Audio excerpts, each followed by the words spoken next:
vais citer un grand ami à vous, Alexandre, et que vous connaissez aussi, Jean-Pierre Mathieu Ricard. Lors d'une conférence que vous avez faite avec lui, Alexandre, Mathieu Ricard a dit « On ne peut pas négliger la façon dont nous faisons l'expérience du monde, la façon dont nous traduisons les circonstances extérieures en bien-être ou en mal-être. Nous sommes le jouet de ces enchaînements mentaux. » Alors, vous, quand vous vous trouvez face à quelque chose ou quelqu'un que vous ne comprenez pas, là c'était des sons, mais ça peut être une parole, un geste, un comportement, comment vous réagissez?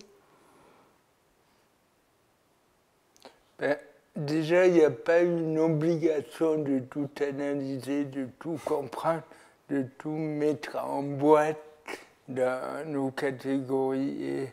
Et ouverture, c'est un peu ce que nous enseigne la méditation, c'est-à-dire pas d'emblée comparer avec du vécu, mais être disponible et ne pas avoir peur d'être complètement largué. Parce que l'ego, il est toujours dans une dynamique de protection, d'analyse, truc, et accepter, voilà, je suis largué, c'est hors de mes repères, et il n'y a pas de problème.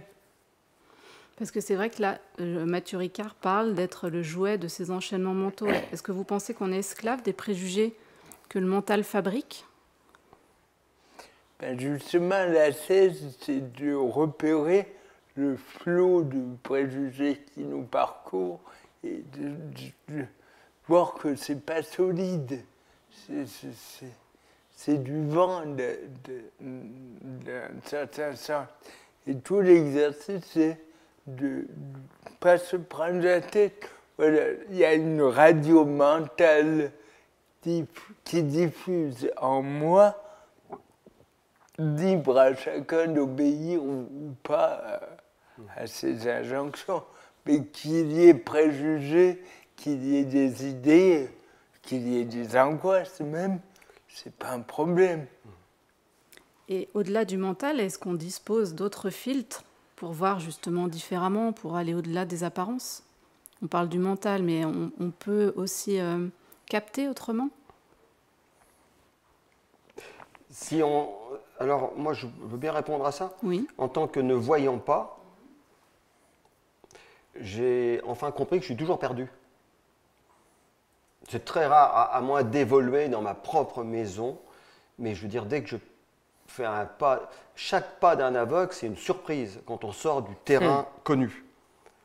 Et une surprise, ça peut être aussi occasion d'émerveillement ou occasion d'affolement. Et depuis que j'ai compris intimement que je suis toujours perdu, ou quasiment toujours perdu, je ne suis plus perdu. Donc je ne m'affole pas, j'écoute.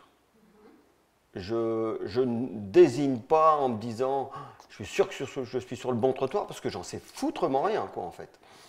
Donc ça me prend toujours un temps d'écoute et j'ai vraiment appris à écouter en essayant d'écouter le flot des gens qui marchent, dans quel sens ils évoluent, si les voitures passent au moment où je veux traverser la rue, quand j'ai compris qu'il y avait un trottoir et qu'il y a une route.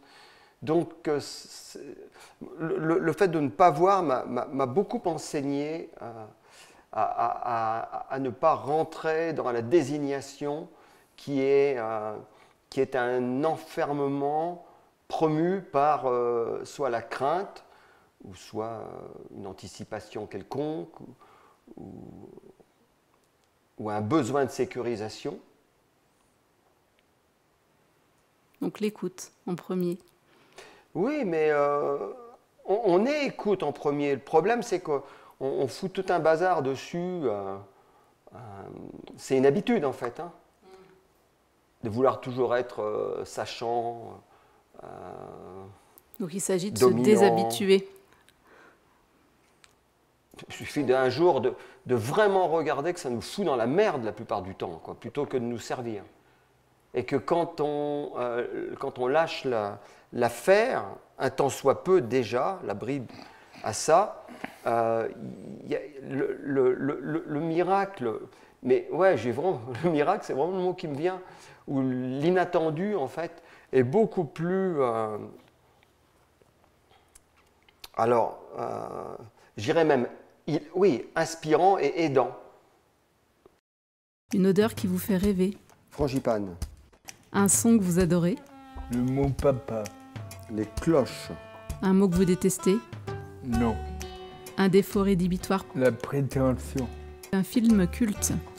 Big Lebowski. Le moment préféré de la journée. Meilleur ami de l'homme, c'est le lit. Quand on a fait une belle journée. Oui. Une musique que vous adorez particulièrement. Give Me Shelter des Rolling Stones. La partie préférée de votre corps. Alexandre, Oui, Joker. la dernière fois que vous avez eu honte. Ben non. Un objet que vous aimez toucher. Je référais à la question. Non, je rigole.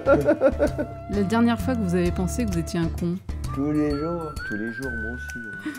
L'insulte la pire qu'on vous ait dite. Que je suis quelqu'un d'admirable, par exemple. Une action dont vous êtes fier. La fierté, j'aime pas trop. Et votre rêve actuel. Quand on essaye un autre mode de vie plus généreux. Bon, le plus bel âge de la vie pour vous. Oh bah, c'est incontestablement maintenant. Oui.